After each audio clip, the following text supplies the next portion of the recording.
Napoléon avait dit « l'Empire, c'est la paix ». Mais il avait aussi dit, quand il avait dit « mon nom est à lui seul un programme », il y avait inclus dans ce programme la dignité nationale. C'est très beau, et voilà une expression qui fleure bon la poudre à canon.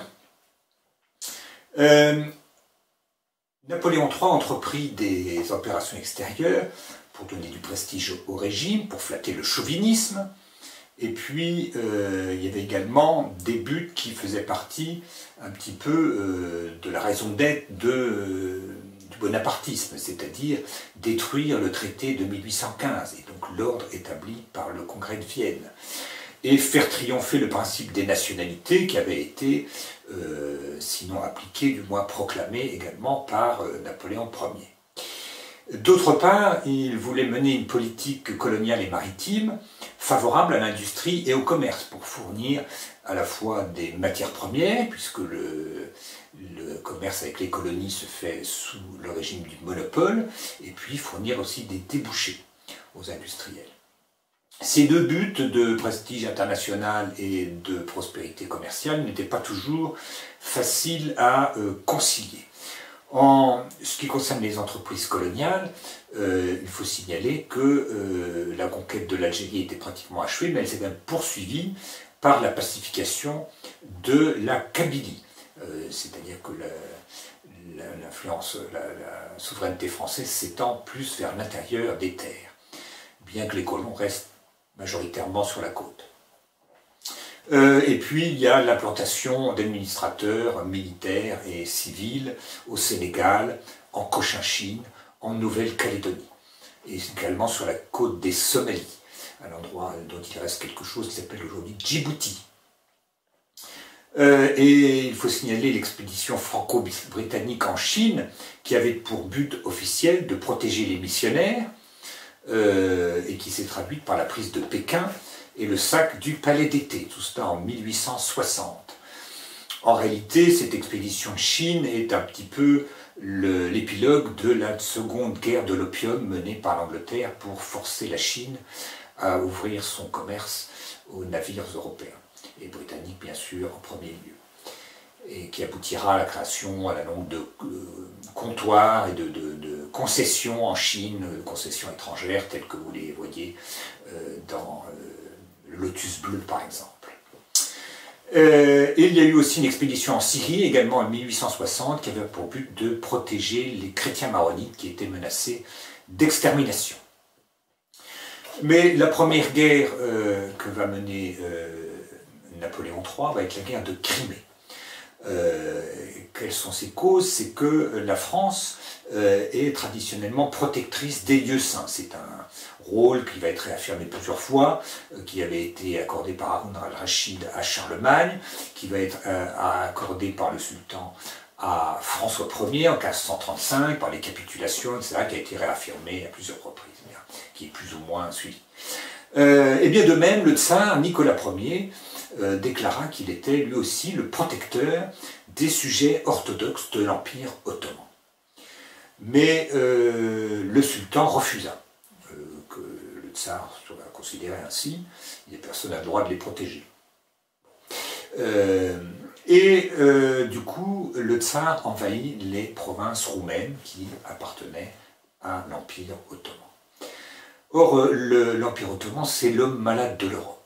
Tout le monde sait qu'il va mourir un jour, mais on se dit qu'est-ce qui va advenir de toutes ces possessions. Il y en a en Afrique, il y en a au Proche-Orient, etc. Elles peuvent être convoitées par l'Autriche, par les pays que vont devenir les pays balkaniques, qui sont slaves, les uns sont catholiques, les autres sont orthodoxes, c'est compliqué. Et la Russie, elle, convoite toutes les terres qui sont proches de la mer Noire, c'est son accès aux mers chaudes.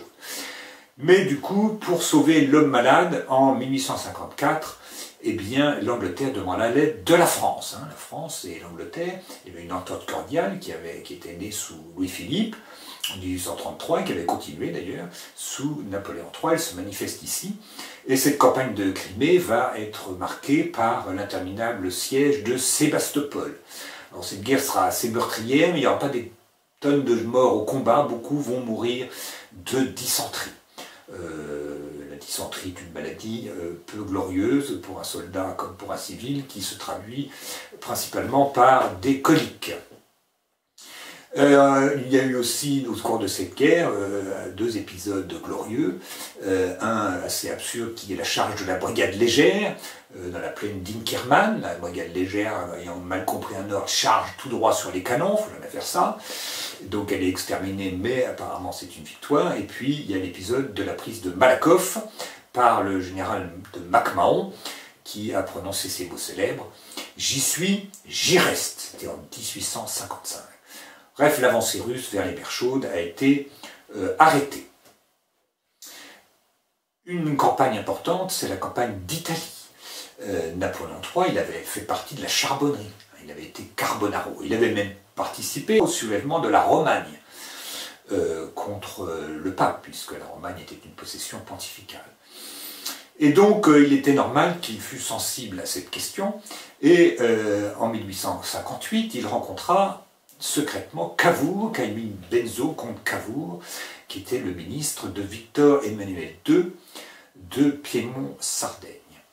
Et il le rencontre où? À Plombières. Au XIXe siècle se développent beaucoup les villes d'eau. Quand on est malade, un peu fatigué, qu'on a trop mangé, eh bien on va faire une petite cure dans les villes d'eau, et c'est le lieu de toute une activité diplomatique plus ou moins officieuse. Donc Napoléon III s'y rend, il rencontre Cavour, ils sont là, oh tiens, l'empereur des Français, oh le ministre de Piémont-Sardaigne, qu'est-ce que vous faites là, etc. Bon, ils causent, et du coup, comme il n'y a pas de micro pour les enregistrer, ils prennent un accord secret qui dit que si le Piémont-Sardaigne était attaqué par l'Autriche, eh bien la France volerait à son secours. Donc le plan, c'est de faire en sorte, il faut toujours être attaqué, c'est ça qui est le mieux, de faire en sorte de provoquer l'Autriche pour qu'elle attaque le Piémont et que la France intervienne sans que l'Autriche s'y attende.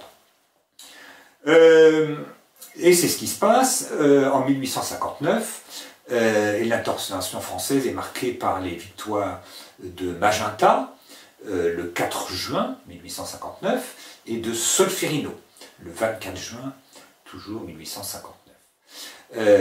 Mais les armées françaises sont affaiblies quand même par ces campagnes.